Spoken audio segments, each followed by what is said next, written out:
A los nueve y dos de la manana del 6 de junio del año 1944 el infante de marina Derek Cakebread se sumergió en agua fría que le llegaba hasta el pecho justo al lado del sector Queen Red de Sword Beach y lo primero que via fueron largas y brillantes estelas fuego de ametralladoras alemanas soltando por encima de los olas hacia la lancha de desembarco detrás de el como si el mar mismo se hubiera convertido en un campo de chispas y sintió el peso de su equipo tirando de él mientras luchaba por mantenerse erguido en el violento oleaje y en ese momento comprendió que estaba entrando en una especie de guerra de la que solo había oído hablar en el entrenamiento y nada en sus 22 años lo había preparado para lo real que de repente se sintió porque había pasado 2 años completos en los Royal Marines y aún así nunca había quitado una vida y ahora los alemanes habían lanzado este tramo de costa con cientos de ametralladoras apoyadas por docenas de morteros y muchas piezas de artillería pesada, todas dispuestas para destrozar a cualquiera que se atreviera a acercarse a la arena, y solo durante la primera hora muchos comandos británicos morirían antes de que sus botas tocaran tierra seca. Pero se suponía que Cakebread no debía vivir este tipo de vida porque solo 2 años antes había sido un barbero en Tottenham en el norte de Londres cortando el pelo a obreros de fábricas y tenderos y ancianos que discutían de fútbol y del tiempo y querían sus patillas uniformes y arregladas y él siempre había sido del tipo tranquilo y de manos firmes el que notaba pequeños detalles y líneas rectas y ligeras imperfecciones que nadie más veía y nada de eso importaba cuando llegaron los papeles de reclutamiento en marzo de 1942 que ordenaban presentarse al servicio quisiera o no y los Royal Marines lo tomaron simplemente porque la nación necesitaba cuerpos para llenar las filas mientras la guerra quemaba a sus soldados más rápido de lo que se podía entrenar a los reemplazos y Cakebread esperaba convertirse en otro marine básico aprendiendo ejercicios y manejo de rifles y ser parte de grandes grupos de hombres que se movían y disparaban al mando sin pensar mucho más allá de la supervivencia, pero entonces algo inusual sucedió en los últimos meses de 1942. Cuando el intendente le entregó una caja de madera y le dijo que firmara y dentro había un rifle de francotirador estadounidense P-14 equipado con una mira telescópica y Cakebread nunca había pedido tal arma y nunca había solicitado el deber de francotirador y sin embargo alguien en el batallón debió haber analizado su oficio civil y decidió que el barbero con manos firmes y ojos atentos podría ser un tirador de precisión. Así que en pocos días lo subieron a un camión con destino a la escuela de francotiradores en el sur de Gales, donde el ejército británico entrenaba a sus tiradores y los otros aprendices eran cazadores y tiradores competition y hombres que habían pasado su juventud disparando a presas en amplios campos mientras que él no era más que un tranquilo peluquero londinense que nunca había disparado a nada vivo y rápidamente aprendió que a los instructores no les importaba quién había sido, porque solo les importaba la precisión, la disciplina y los resultados y durante 6 largas semanas se convirtió en algo nuevo mientras estudiaba puesto a cero, agrupación, cálculo de distancia, camuflaje, acecho, tiro de campo y todos los arts invisibles de la paciencia, la quietud y el cálculo y en Gales aprendió permanecer inmóvil bajo redes manchadas de barro hasta que los insectos se arrastraban por su piel y aprendió a leer el viento a través de la hierba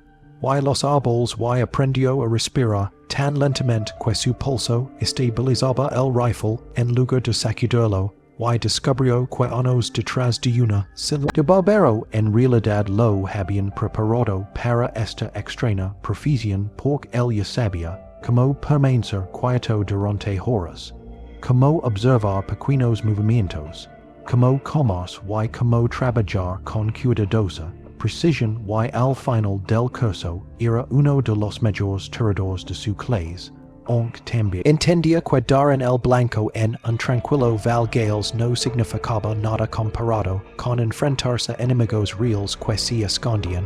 Esperaban y disparaban con intentions letales y luego, en 1943, el quinto Batallón de los Royal Marines se disolvió y sus hombres se dispersaron en nuevas unidades que se estaban formando para la próxima invasión de Europa y Cakebread fue enviado al 45 Royal Marine Commando, una fuerza de asalto de élite entrenada para misiones imposibles tras las líneas enemigas y cuando llegó al centro de entrenamiento en las tierras altas de Escocia, se enfrentó al brutal curso de comando en Anasiri, donde los hombres que fallaban eran enviados de vuelta a las unidades ordinarias organizados y los hombres que abandonaban eran marcados para siempre como cobardes y los instructores usaban munición real durante los ejercicios y algunos aprendices morían. Durante el entrenamiento y todo esto endureció a Cakebread de formas que nunca había esperado y después de aprobar el curso pasó a habilidades avanzadas como el acecho de ciervos con guardabosques, aprendiendo a rastrear a través de territorio salvaje sin dejar señales y aprendiendo a desaparecer en terrenos linos de helechos húmedos, viento cortante y lluvia fría y lentamente el barbero de Tottenham se transformó en uno de los silenciosos y letales especialistas que los comandos necesitaban para sus tareas más peligrosas y para la primavera de 1944. Era parte de la sección de francotiradores de la primera brigada de servicio especial bajo el mando del brigadier Lord Lovat, uno de los oficiales más famosos del ejército británico. Y el 5 de junio, Cakebread abordó una lancha de desembarco en Warash y limpió su rifle Lee Enfield número 4 Mark I por última vez antes de la batalla en arma equipada con una mira número 32 que ofrece 3 veces y media de aumento y capaz de poner 7 tiros dentro de un círculo del ancho de una mano a 200 yardas y cuando finalmente llegó el amanecer el 6 de junio de 1944.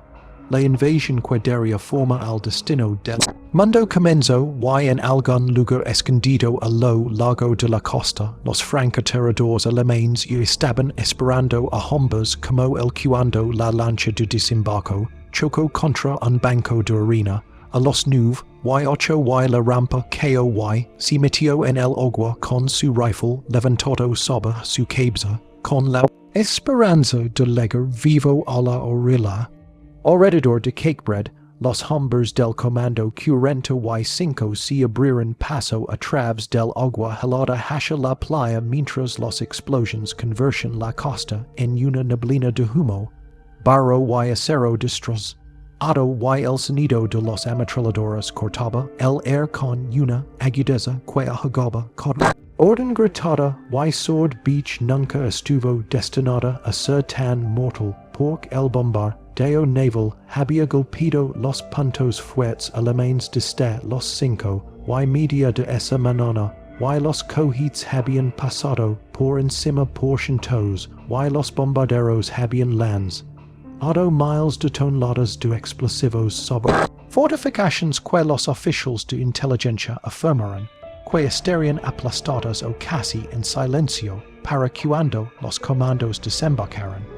Pero la verdad se hizo evidente en el momento en que Cakebread llegó a las aguas poco profundas porque los artilleros alemanes habían sobrevivido en las profundidades de los bunkers de hormigón y ahora lanzaban fuego sobre las tropas entrantes, sin dudarlo, y los proyectiles de mortero estelaban en la marea, creciente enviando columnas de agua al cielo y metralla a las espaldas de los hombres que luchaban por mantenerse en pie bajo pesadas mochilas. Y vaya a un marín a solo unos pasos a su izquierda, que silenciosamente bajo el agua, sin siquiera hacer un sonido mientras la bala lo alcanzó, y la brigada, que siguió a cakebread a tierra había December. Cado, casi 90 minutos después de los primeros olados de alto. Lo que significaba que la playa de Beria haber sido asegurada, pero en cambio se encontró entrando en una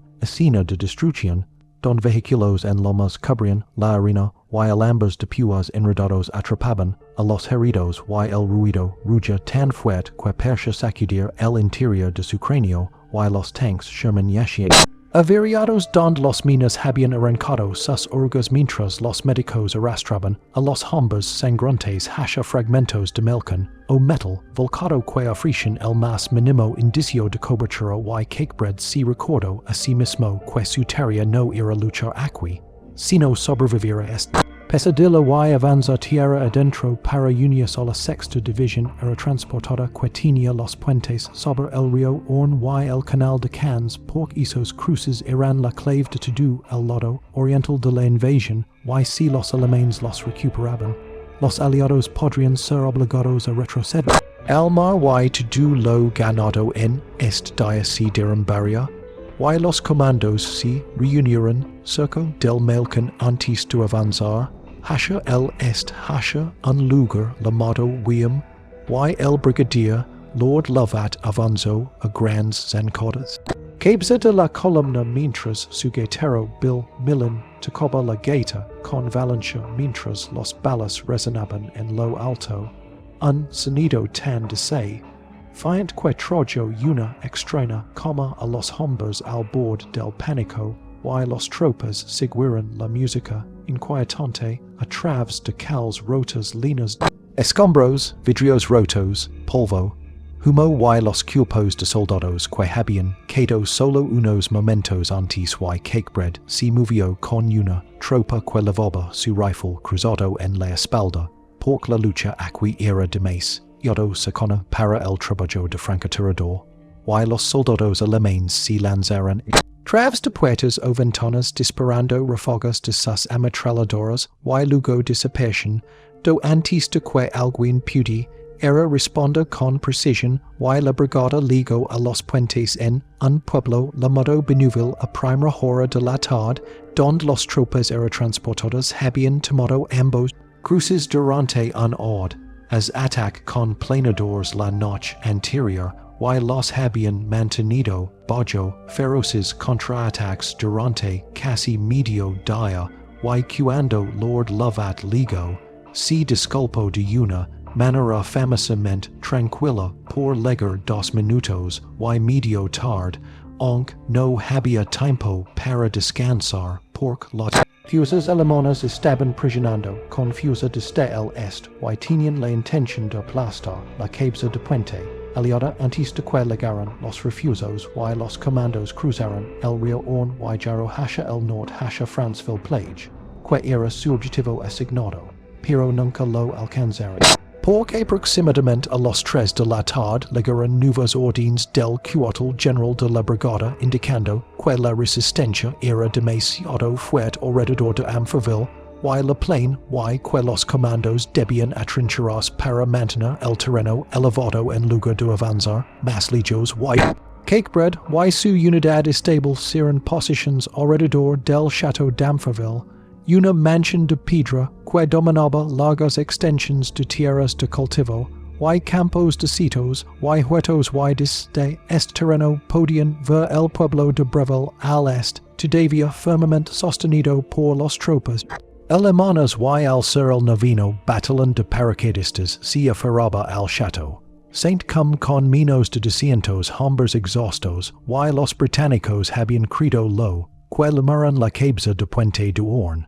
una estrecha franja de tierra en disputa de aproximadamente 5 kilómetros de profundidad y 8 kilómetros de ancho y dentro de este delgado espacio prolongado. 2,000 soldados británicos se enfrentaron a unidades de 3 divisiones alemanas y esta zona de Normandía se convertiría durante 3 meses en uno de los pasajes más violentos de la tierra por la artillería cayó a diario. La infantería asaltaba cada noche y entre las líneas en el espacio, sito y los francotiradores de ambos bandos si caseban interesi con implacable passioncia y precision. Est era el tipo de guerra para la que Derek Cakebread había sido entrenado, no para el caos de los olas, ni para los combats cosa por cosa, sino para el silencioso y calculado trabajo de localizar un objetivo, medir la distancia y disparar un tiro perfecto antes de escabular sin ser visto. Esa noche, después de un día que perció una vida, limpió su rifle con la luz que se desvanecía, preparándose para el siguiente amanecer. Su arma estaba calibrada a 300 metros. En su bolsa de municiones llevaba 50 cartuchos cuidadosamente seleccionados, calibre 303. Su bata Denison la ayudaría a camuflarse en el sitio de Normandia, mientras se arrastraba bajo tierra y esperaba movimiento. En algún lugar, los francotiradores alemanes estaban haciendo los mismos preparativos. La cabeza de puente de horn estaba a punto de transformarse en un terreno mortal tanto para el cazador como para la presa. En cuestión de días, este antiguo barbero de Tottenham comenzaría a acumular una cantidad que lo convertiría en uno de los francotiradores más eficaces de toda la campana de Normandia. Pero primero tenía que sobrevivir a la noche, y que la artillería alemana comenzaba a disparar. Saber las posiciones de comando disparando proyectiles que se acercaban sigilosamente con cada descarga, y antes del amanecer del 7 de junio, los alemanes atacaron con otra descarga a los 4 y 4 seguida de oleadas de infantería del 857 regimiento de granaderos. Y los paracaidistas y comandos se mantuvieron firmes aunque sufrieron grandes bajas y su comandante, el teniente coronel Rey, ya había quedado ante un francotirador el día de Alcan, otro en la pierna mientras se movía entre los puentes, y el mayor Nicol Gray había asumido el mando, y este fue el mundo el que entró Cakebread cuando la larga y brutal guerra de francotiradores realmente comenzó. La muerte del teniente coronel Rey por un solo disparo de francotirador, el mismo día de recuerdo a todos los hombres en la cabeza de puente de horn que los tiradores alemanes que los observaban eran hábiles, pacientes y despiadados y que podían atacar en cualquier momento sin previo aviso y durante los dos primeros días Cakebread no tuvo oportunidad de trabajar como francotirador porque la situación a lo largo de la línea era demasiado inestable y el enemigo seguía atacando desde varias direcciones, por lo que cada rifle era necesario solo para mantener el perímetro y los hombres dormían en turnos cortos de media hora dentro de trincheras poco profundas y comían rations frías cuando podían y el cielo brillaba constantemente con artillería mientras los alemanes intentaban romper la línea defensiva antes de que se solidificara por completo. Pero para el 8 de junio el frente se había estabilizado lo suficiente para que la brigada organizara a sus francotiradores en una sección unificada, y el oficial responsable de reunirlos fue el teniente Brian Seagram, el oficial de inteligencia de la brigada, que luego escribiría sobre estos días en su historia, titulada Comando Men y Lomo e pages de francotiradores entrenados de cada unidad de comando para reunirlos en un solo equipo que recorrería el frente, recopilaría inteligencia, rastrearía los movimientos y eliminaría los objetivos cuando la oportunidad lo hiciera merecedor, y Cakebread fue emparejado con el marine Tommy Fletcher, un compañero francotirador de la tropa de Currenta, y 5 comandos y ambos hombres se habían entrenado juntos en la dura escuela de comandos de Ichnacari y entendían los señales, estados de ánimo y advertencias silenciosas del otro sin decir una palabra, y su primera misión comenzó. Las cinco de la manana del 9 de junio, cuando el teniente Seagram les informó, y les ordinó pasar por las posiciones del comando 3, y luego arrastrarse aproximadamente 800 yardas en el terreno incierto entre los ejercicios para establecer un puesto de observación, cerca de un lugar llamado Long Mer Farm, y su tarea era registrar los movimientos alemanes en la red de carreteras, más allá de las líneas del frente, informar sobre la eficacia de los ataques de artillería británicos y realizar cualquier disparo viable que pudiera era ralentizar o interrumpir al enemigo, y los objetivos de oportunidad significaban seres humanos y Cakebread lo entendió, incluso cuando revisó, sumera y si colgó el rifle al hombro, y el y trecha salieron antes del amanecer arrastrandos por sitios mallados con rocio, y barro que se adhería a sus mangos y el campo de Normandía, se reveló como un laberinto desconcertante de pequeños campos separados por sitios espesos, caminos hundidos, viejos muros de piedra, huertos y parches de hierba alta que habían crecido durante años sin ser tocados por la guerra y este terreno era perfecto para los francotiradores porque cada sitio podía ocultar a un tirador y cada parche de sombra podía convertirse en un cazador o una víctima y llegaron a su ubicación planificada y construyeron dos posiciones de escondite, a 20 yardas de distancia lo suficientemente cerca para apoyarse mutuamente, pero lo suficientemente lejos como para que una sola ronda de mortero no los matara a ambos y Cakebread se acomodó en un hueco poco profundo debajo de un sitio. Se echó la red sobre la cabeza, y los hombros y comenzó la larga espera, que era el corazón de su oficio, y ningún francotirador podía darse el lujo de moverse demasiado pronto o cambiar de lugar para mea comodidad porque incluso la perturbación más pequeña podía delatar una posición y terminar la misión, y la paciencia aquí no era simplemente una virtud, era supervivencia y durante 3 horas nada se presentó mientras los camiones alemanes rodaban por caminos distantes y los soldados se movían alrededor de los aldeas en la distancia, pero ninguno se acercó lo suficiente como para justificar el riesgo de disparar y revelar un escondite y luego, poco después de los 9 y media, Cakebread via movimiento cerca una granja a 400 yardas al este, donde un oficial alemán salió detrás de un muro de piedra y levantó unos binoculares para escanear las líneas británicas y Cakebread reconoció el momento al instante porque el oficial estaba realizando un reconocimiento para un posible ataque y si la permitió terminar, podría derribar artillería o infantería sobre las posiciones británicas y Cakebread ajustó la mira número 32 y calculó la caída de la bola para 400 yardas, que eran aproximadamente 18 pulgadas para una ronda 303 y luego colocó la mira en el centro del pecho del oficial. Estabilizó su respiración y apretó el gatillo con la precisión suave practicada que había repetido miles de veces en el entrenamiento, y el rifle pateó contra su hombro y el oficial cayó sin drama, simplemente cayendo como si alguien hubiera cortado las cuerdas que lo mantenían erguido y como el sonido viajaba lentamente a esa distancia.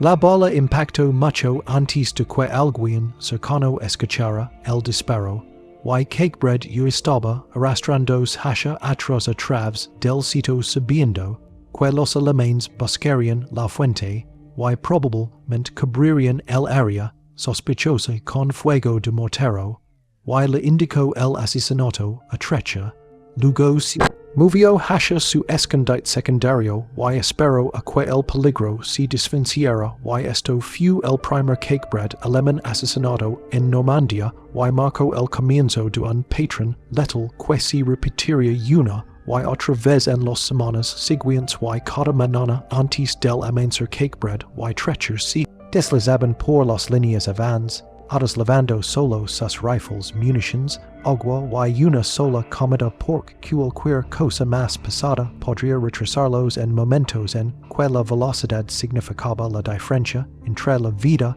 y la muerte y permanecerían ocultos durante 6 a 8 horas observando las posiciones alemanas, notando las concentraciones de tropas y esperando es disparo perfecto que valiera la pena el riesgo de ser descubierto,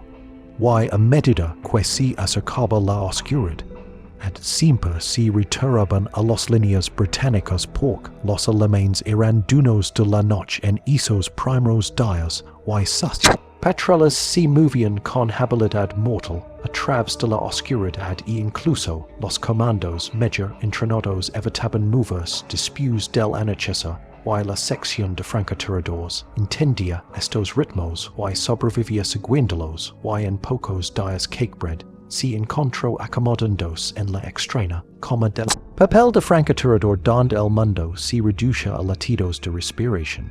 Espillos de luz y gestos humanos distantes y aprendió a leer campos como páginas y sitios como líneas de texto y comenzó a pensar en cada día como un duelo silencioso entre cazadores separados por metros de tierra y capas de quietud cada uno esperando que el otro parpadeara y cada disparo que hasha pasaba sobre el pero aceptaba cada uno como parte de la brutal realidad de este. Frente donde la vacilación o la piedad podían significar la muerte de su tropa y la muerte de los hombres con los que había entrenado y compartido trincheras desde que comenzó la invasión y al final de este primer tramo Cakebread comprendió plenamente que ya no era simplemente un marine de Tottenham, con ojo agudo sino un francotirador en uno de los campos de batalla más peligrosos de toda la guerra.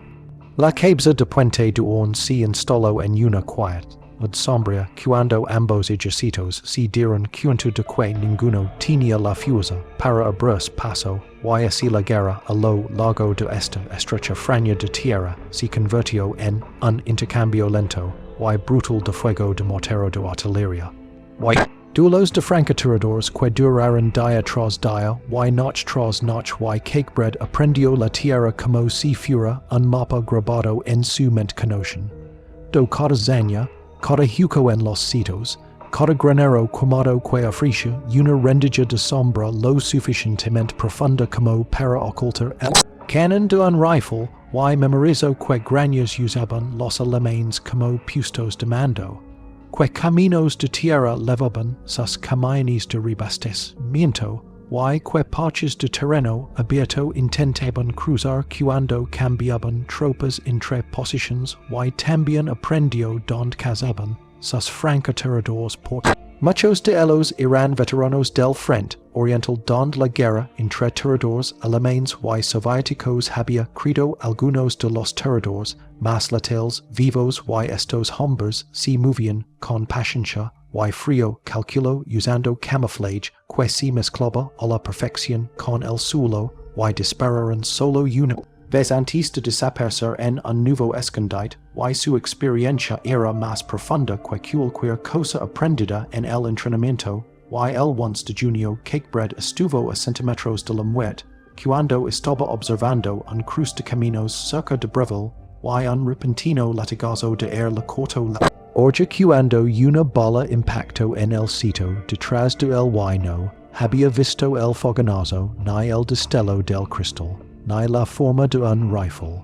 lo que significaba que el francotirador alemán lo había visto primero y se congeló por cualquier movimiento confirmaría su ubicación exacta y sabía que el enemigo estaba observando el lugar donde su cabeza había estado solo segundos antes esperando a que se moviera o respirara demasiado fuerte o rozara una joya y durante 20 largos minutos permaneció inmóvil, presionado contra la tierra mientras el sudor empapaba su uniforme y los insectos se arrastraban por su mejilla y el sol le pegaba en la espalda y solo entonces comenzó a arrastras hacia atrás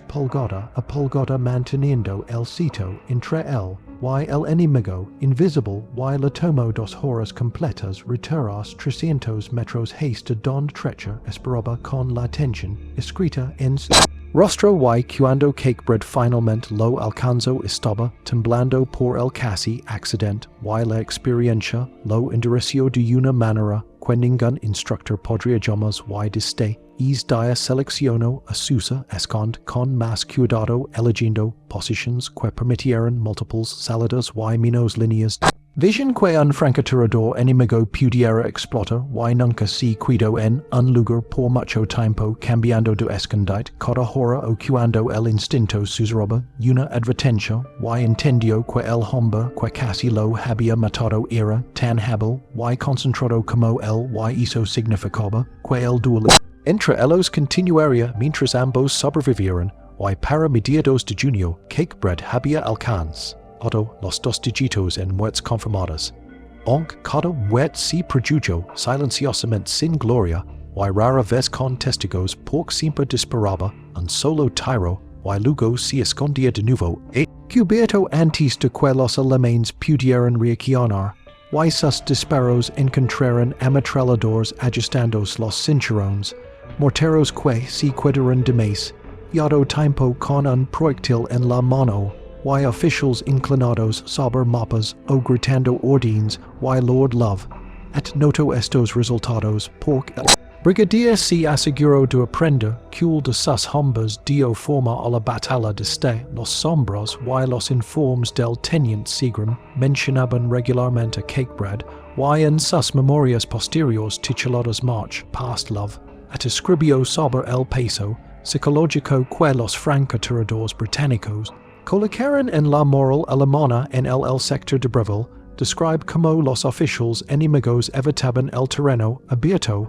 y los soldados caminaban agachados y apresuraban sus movimientos y se negaban a permanecer en cualquier lugar que se sintiera expuesto porque temían el rifle invisible que la observaba desde el sitio y de esta manera Cakebread no solo mataba a hombres individuales sino que también ralentizaba y desorganizaba a toda la fuerza enemiga y esta influencia importaba tanto como las balas porque cada alemán que dudaba era una pequeña victoria para los comandos y, sin embargo,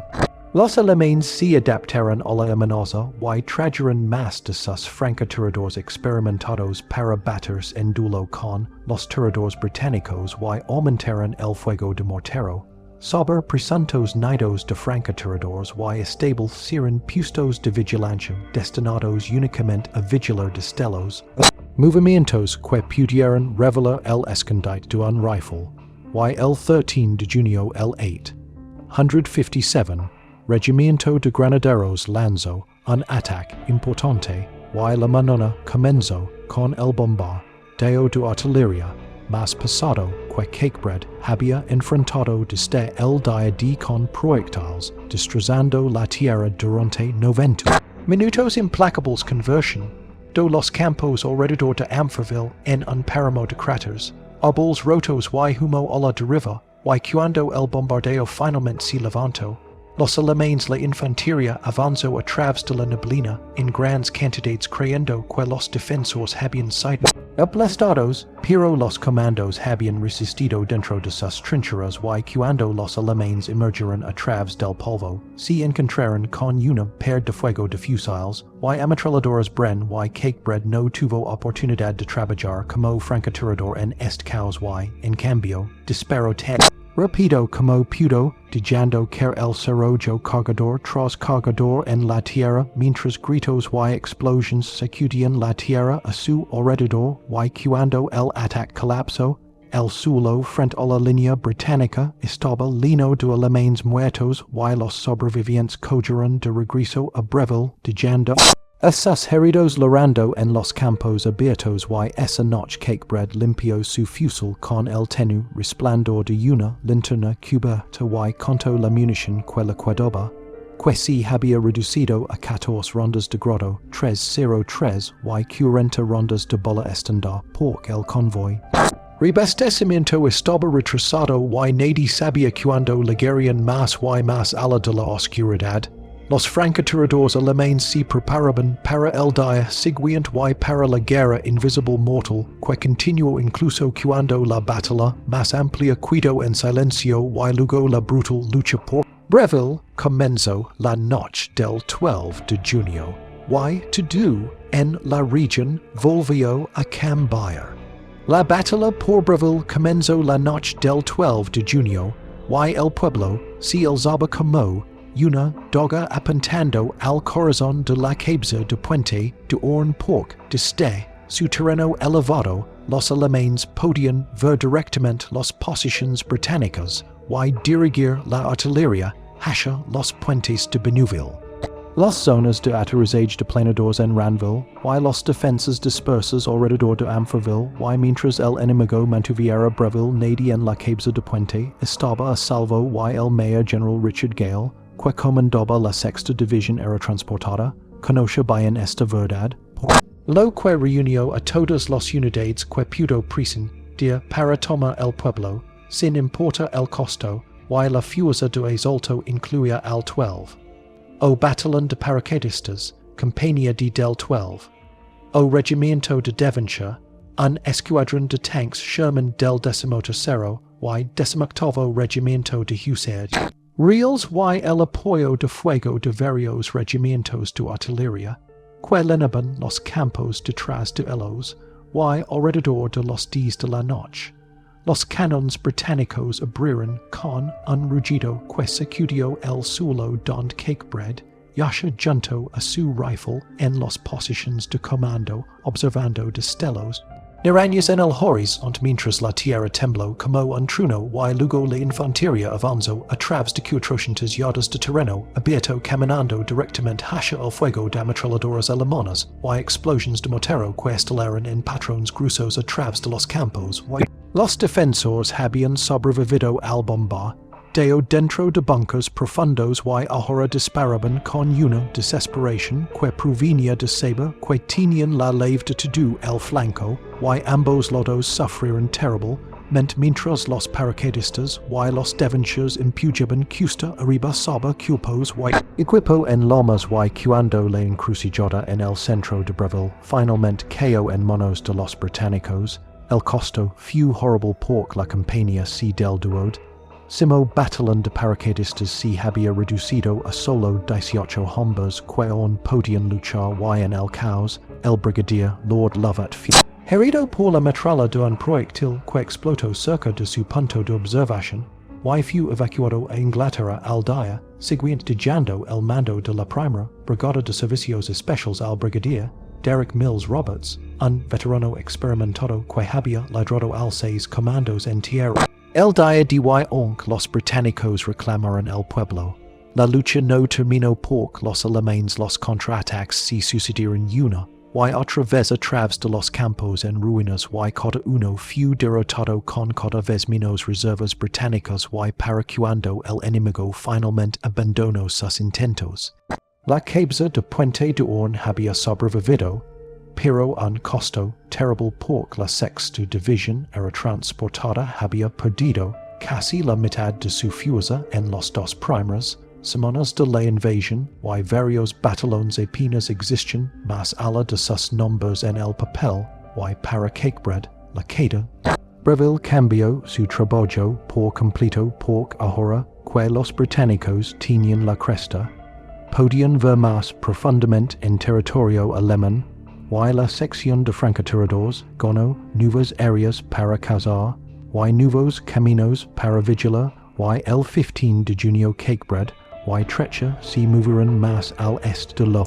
que nunca habían ido pasando por las ruinas destrozadas de Breville, donde los cuerpos y los vehículos rotos yacían esparcidos por los calles y jardines y llegaron a un sitio que daba al camino a Tron, una de las principales rutas que los alemanes usaban para refuerzos y suministros y estables.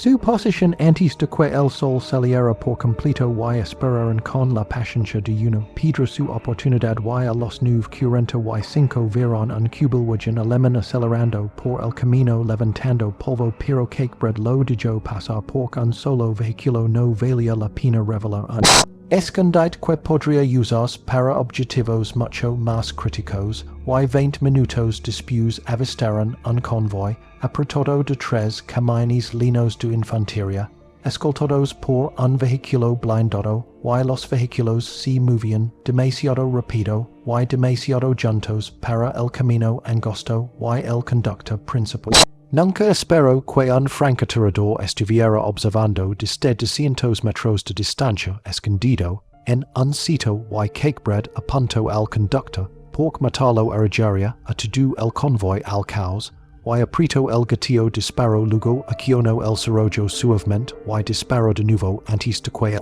primer disparo hubi era alcanzado su objetivo y el camión se desvió. Violentamente y se estrelló en una zanja y los soldados cayeron de la parte trasera mientras los siguientes vehículos frenaban bruscamente sin estar seguros de que los había golpeado y Cakebread y Treacher ya se arrastraban hacia un canal de drenaje dejando a los alemanes atrás disparando a ciegas contra los sitios y para fines de junio. Los muertos confirmados de Cakebread habían pasado de 20 y se había convertido en uno de los francotiradores más efectivos y temidos en el primer brigada de servicios especiales por pocos hombres podían igualar su paciencia, su capacidad de quedarse quieto durante horas o su instinto para elegir el momento perfecto para disparar, y los alemanes sabían que un tirador mortal los estaba cazando incluso si no sabían su nombre o rostro, y susurraban sobre un fantasma que mataba con un solo disparo desde distancias imposibles y prohibieron a sus oficiales caminar al aire libre o llevar binoculares o mapas, donde pudieran ser vistos y duplicaron los guardias en los puestos de mando, y aún así los matanzas continuaron por Cakebread había dominado la tierra y el ritmo del enemigo y convirtió los sitios de Normandía en un tranquilo campo de matanza y, sin embargo, la guerra estática no podía durar para siempre porque a principios de julio se avicinaba la ruptura aliada y la Operación Good, would enviar blindados británicos a estrellarse contra las líneas alemanas al este de y cuando eso sucediera el lento y paciente trabajo del francotirador sería reemplazado por un caos que se movía rápidamente y la pregunta que se cernía sobre Cakebread era si sobreviviría lo suficiente para ver el cambio y julio ligó con lluvia fría, barro profundo y la misma guerra agotadora. Antes con la cabeza de Puente de Orne todavía atrapada por 3 lados por los alemanes. Fuerzas que se negaron a ceder ni un ápice.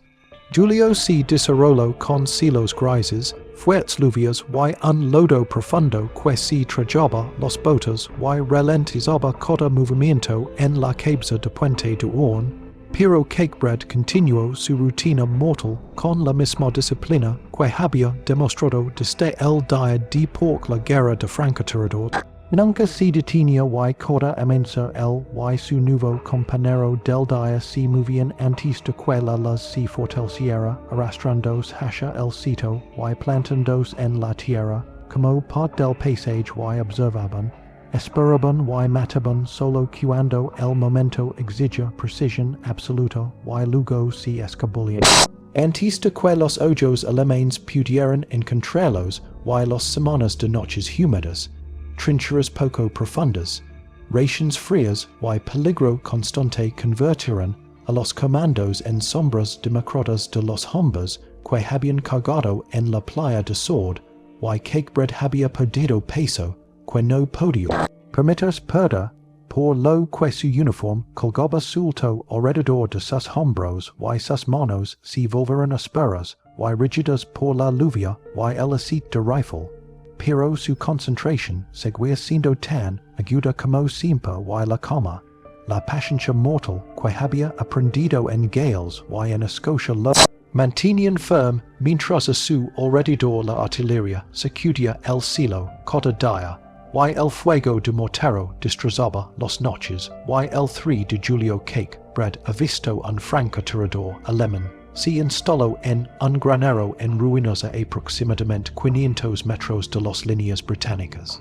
Este enemigo era hábil y cuidadoso y se movía con la confianza practicada de un hombre que había sobrevivido largos meses de duelos mortales. Cakebread lo respetaba incluso cuando se preparaba para matarlo porque el francotirador se posicionó con precisión eligiendo ángulos y sombras que habrían engañado a un cazador mena. Cakebread esperó con la quietud de una piedra porque sabía que el momento de mayor vulnerabilidad llegaba cuando un francotirador levantaba su rifle para disparar. Y tan pronto como el alemán levantó su arma y cambió su enfoque hacia adelante, Cakebread disparó una vez y la bala golpeó al hombre en la sien y lo derribó instantáneamente. El duelo terminó antes de haber comenzado. La muerte se convirtió en el vigésimo tercer disparo confirmado de Cakebread, y un recordatorio de que la guerra de francotiradores dentro de la guerra mayor era una batalla implacable por la supervivencia. Y a mediados de julio, toda la situación estratégica en Normandía estaba cambiando porque los estadounidenses finalmente rompieron los sitios cerca de Saint-Lô y irrumpieron en Bretaña mientras las fuerzas británicas y canadienses preparaban la Operación Goodwood. El objetivo era aplastar las líneas alemanas al este de Caen con 3 divisiones blindadas y el frente que había estado estático durante semanas comenzó a temblar con la presión de la ruptura que se avecinaba y para los exhaustos hombres de la cabeza de Puente de Orne, Goodwood significaba que el alivio estaba cerca porque una vez que las nuevas fuerzas avanzaron a través de sus posiciones, los comandos y paracaidistas que habían mantenido este terreno desde el día de finalmente se retirarían para descansar y reconstruir. Pero antes de que esa salvación pudiera llegar, los alemanes lanzaron intensas contramedidas porque entendieron que si los británicos atravesaban el este de Caen, toda la defensa alemana de Normandía colapsaría y, por lo tanto, los refuerzos flaron hacia el frente mientras los comandantes alemanes apriuraban a todas las unidades disponibles hacia adelante, incluidas las divisiones Panzer que una vez se mantuvieron atrás para un ataque decisivo y la lucha alrededor de la cabeza de Puente aumentó una vez más a una intensidad brutal. Y el 20 de julio Cakebread estaba operando cerca del pueblo de Tufaville cuando la artillería alemana atacó sin previo aviso saturando el campo abierto con rondas de alto explosivo que destrozaron el suelo en ráfagas violentas y el patrón de fuego atravesó el paisaje con precisión mortal y Cakebread se zambuló en un cráter y prisionó su cara en el barro mientras la metralla y el humo lovían a su alrededor, y el mundo se convirtió en una tormenta de tierra y fuego y cuando el bombardeo finalmente cesó, levantó la cabeza y vaya a trechar inmóvil a 20 yardas de distancia con sangre empapando la tela rasgada de su hombro donde un fragmento lo había golpeado y sin dudarlo Cakebread se arrastró por terreno abierto hacia el moviéndose en ráfagas cortas y luego congelándose cada vez que sentía que los observadores alemanes podrían estar esquinando los campos y luego atrechar y vendó su herida con un vendage de campana y luego comenzó a arrastrarlo de regreso hacia las líneas británicas y el viaje tomó 2 horas completas para cubrir 600 yardas mientras Cakebread tiraba de su compañero herido a través del barro y la tierra destrozada y se movía de un agujero de obas a otro mientras sus músculos ardían y su respiración raspaba en su garganta y cada pulsa se sentía como una vida. Mientras escenoba el movimiento en la distancia pero, si niego a abandonar, a trecha y finalmente lo intrigo, a un lugar seguro y trecha sobrevivió aunque fu evacuado a Inglaterra, y no regresaría a la campana de Normandia, y perda a trecha golpeó a Cakebread con una pesadez que pocos vieron. Porque en el mundo de los francotiradores un compañero era más que un compañero soldado, era el guardián de tu vida, y el observador de tus puntos ciegos y el hombre que levaba la mitad del peso del silencio y, sin embargo, la guerra no dejaba tiempo para el dólar, así que la sección francotiradores le asignó a Cakebread un nuevo compañero en cuestión de días, y los misiones continuaron porque los posiciones alemanes aún necesitaban observación, y los objetivos críticos aún necesitaban eliminación, y el avance británico siguió adelante, y a principios de septiembre la ruptura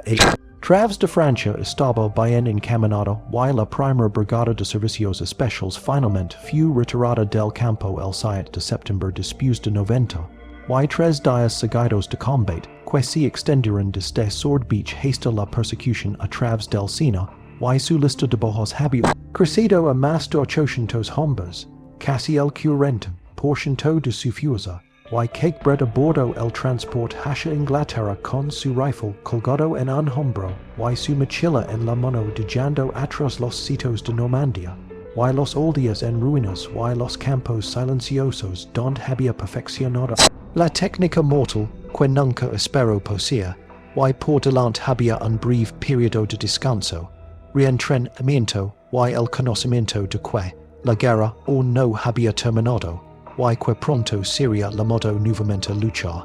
A matar y a sobrevivir como solo un francotirador podía hacerlo.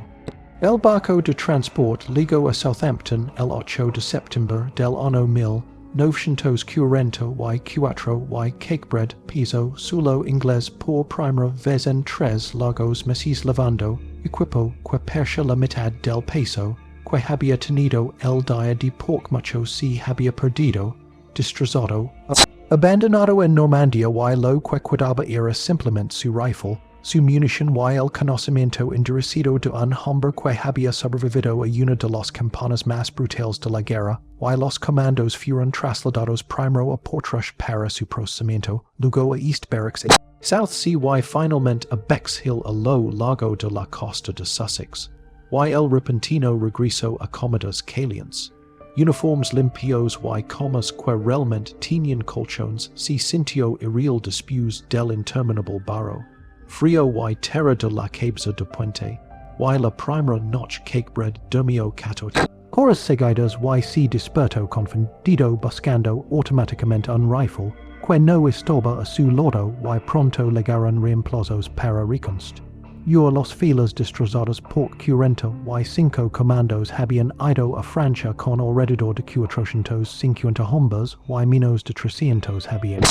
regresado a Inglaterra de pie en formación como sobrevivientes delgados y maltratados y los espacios vacíos en los barracones fueron llenados por jóvenes voluntarios frescos del depósito de los Royal Marines que se habían ganado sus buenas verdes a través del entrenamiento. Pero nunca había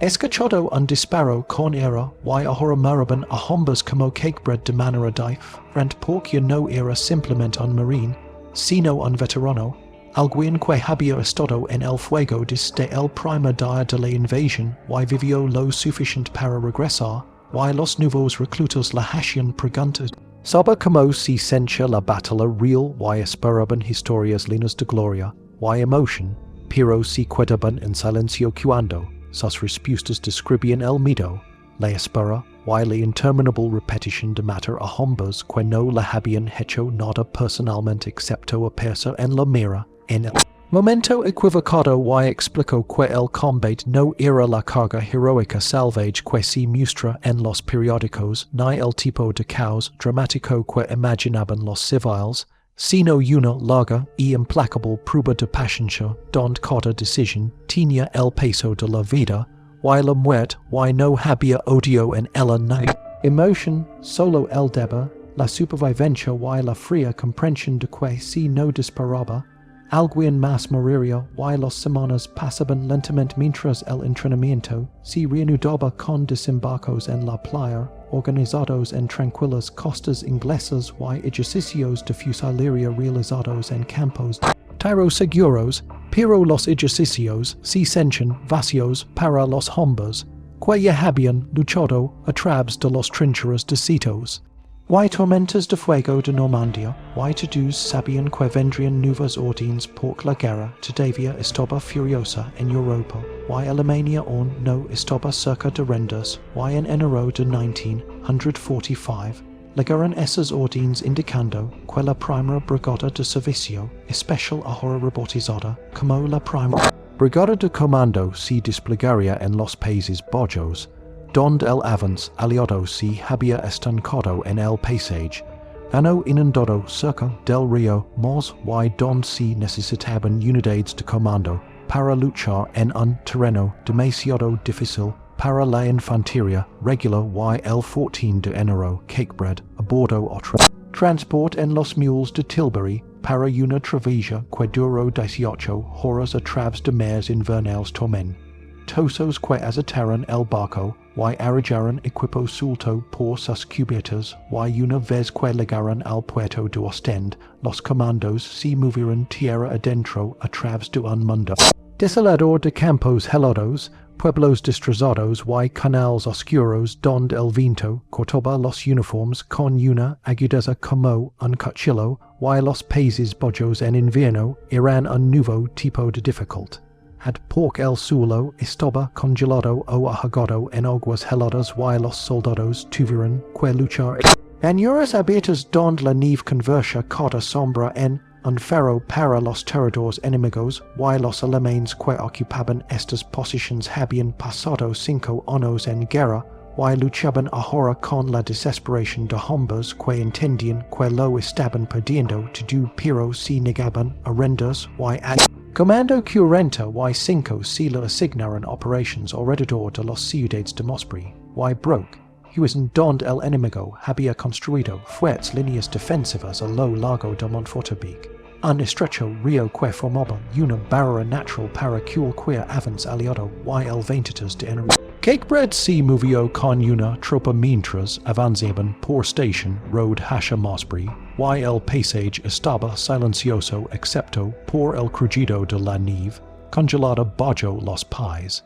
Hasta que de repente los alemanes abrieron fuego desde posiciones ocultas a lo largo del dique y en segundos la tropa se vio atrapada en un fuego cruzado mortal con ametralladoras rastrillando la carretera desde múltiples ángulos y rondas de mortero, cayendo con una precisión aterradora y los hombres cayeron gritando o en silencio y los que sobrevivieron se arribaron a años, campos o cualquier cobertura que existiera, mientras la nieve estalaba a su alrededor en violentas ráfagas de tierra. Y hilo y en algún lugar del caos un francotirador alemán encontró un ángulo sobre los comandos expuestos y comenzó a disparar con precisión letal y Cakebread se arrastró hasta una zanja de drenaje y levantó su rifle buscando. En el pasaje blanco el más leve movimiento y finalmente vi a una forma en la ventana de una granja a 200 metros de distancia donde el cañón de un rifle y la mira telescópica se movieron contra la luz invernal y estabilizó su respiración ignorando el frío que congeló sus dedos y disparó a solo tiro y el cañón desapareció de la ventana cuando el francotirador alemán cayó. Pero la emboscada no terminó porque el resto de la tropa permaneció inmovilizada bajo el implacable fuego enemigo y los hombres heridos yacían en los campos abiertos clamando por ayuda a la que los médicos no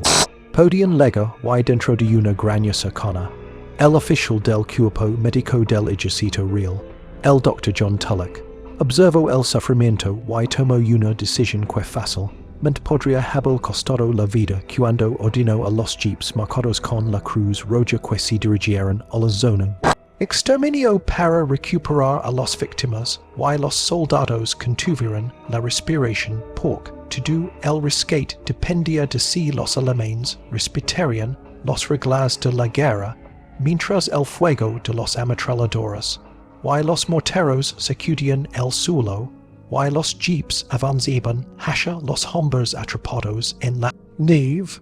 Sección 8 Los jeeps avanzaron bajo la bandera de la cruz roja y todos los hombres que observaban continuían la respiración, porque nadie sabía si los alemanes henrerían los reglas de la guerra o los reducirían a la nada mientras conducían por la nave y por un momento los ráfagas de ametrallador. Si suavizaron, aunque no del todo, y que los balas seguían resonando en lo alto mientras los médicos corrían al descubierto, y arrastraban a los comandos heridos a los vehículos para luego hacerlos correr de vuelta a la seguridad, y el doctor Tulloch hizo viaje tras viaje por el campo de la muerte.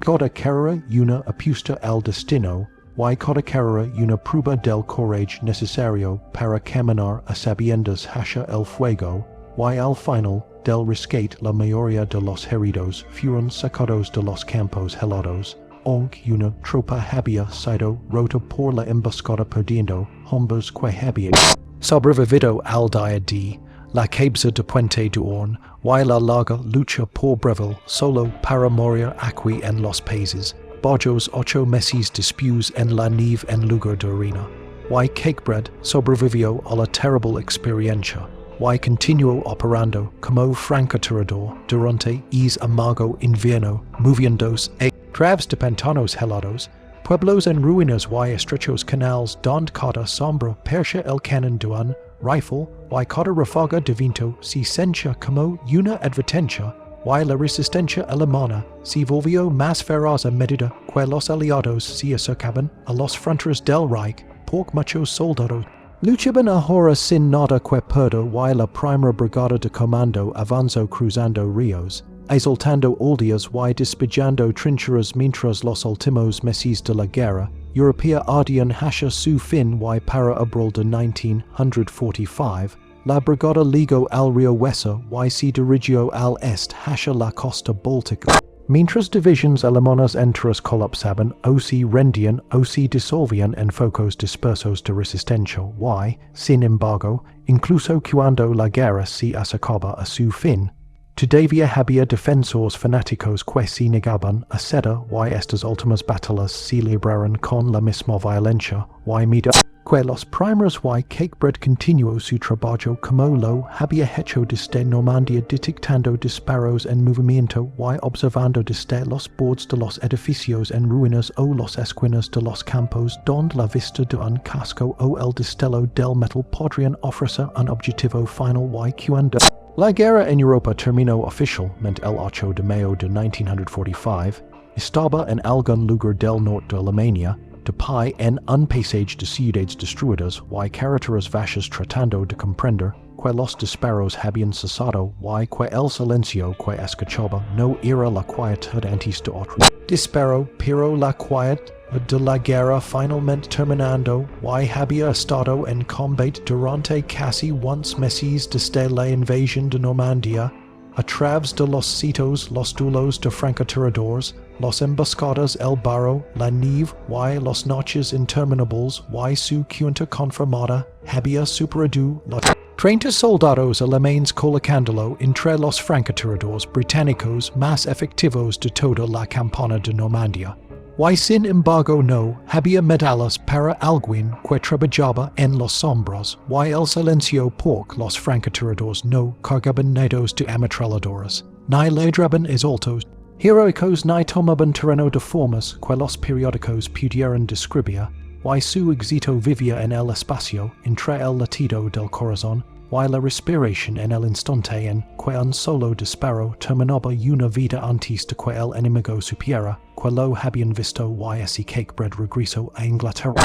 con el mismo rango que había tenido en el día de simplemente el marine Derek Cakebread, un hombre que una vez había cortado el pelo en Tottenham, y ahora cargaba con recuerdos que ninguna sila de civil podría contener, y regresó a la barbarie donde había pasado sus primeros años, y la encontró todavía En pai de alguna manera intacta por los bombas que habían quedado sobre Londres noche tras noche y sus viejos clientes regresaron, más viejos más canosos disgustados por ration, miento y miedo y se sentaron en su silla y le preguntaron cómo había sido la guerra y Cakebread no les contó sobre el oficial, que había derribado a 400 yardas ni sobre el francotirador, al que le había atravesado la Seine ni sobre el camionero, cuya muerte había sumido un convoy en el caos, y no habló sobre el alemán que observó a través de una mira durante una hora antes de disparar, una vez ni sobre los manones. Cuando Yasha en un sitio esperando movimiento sabiendo que el más mínimo era significaba la muerte, y en cambio habló sobre la lluvia, el barro, la comida, los largos marchas y el frío, porque estas eran cosas que los civiles podían entender sin romper la frágil imagen que tenían de la guerra, y después cuando el Museo Imperial de la Guerra registró su testimonio finalmente habló más abiertamente describiendo el curso de francotirador en Pinelli el Brutal, entrenamiento en echnacari los interminables horas pasadas esperando que apareciera un objetivo, y su voz era tranquila, y firme la voz de un hombre que entendía lo que había hecho, y había aceptado su peso, y Lord Love. At lo mencionó en sus memorias march past llamándolo uno de los mejores francotiradores del comando, un peluquero que había matado a más de 30 alemanes en Normandia, solamente y Cakebread permaneció anónimo para el mundo porque los francotiradores estaban destinados a ser invisibles y las habilidades que lo hicieron mortal eran los mismas habilidades que una vez lo convirtieron en un barbero preciso y cuidadoso manos firmes, paciencia, atención al detalle y la silenciosa capacidad de concentrarse en una solitaria gesta que fuera perfecta y hoy en día. El comando 45 todavía existe con base en Royal Marines Condor en Arbroath, Escocia, y sus jóvenes marines se entrenan con armas y tecnología mucho más allá de lo que Cakebread jamás imaginó, aunque el núcleo del oficio permanece inalterado porque un francotirador todavía debe esperar, todavía mirar, todavía respirar lentamente y todavía confiar en que un disparo perfecto puede cambiar una batalla y Derek Cakebread vivió su vida en gran parte desapercibido más allá de la guerra. Pero los hombres que salvó, y los hombres lado nunca olvidaron al silencioso barbero que entró en el infierno, y se convirtió en un maestro del arte más letal en el campo de batalla. Si quieres más historias de guerras olvidadas contadas con verdad, courage y sin filtros, suscribite ahora. Tu apoyo mansion, vivas estas misiones.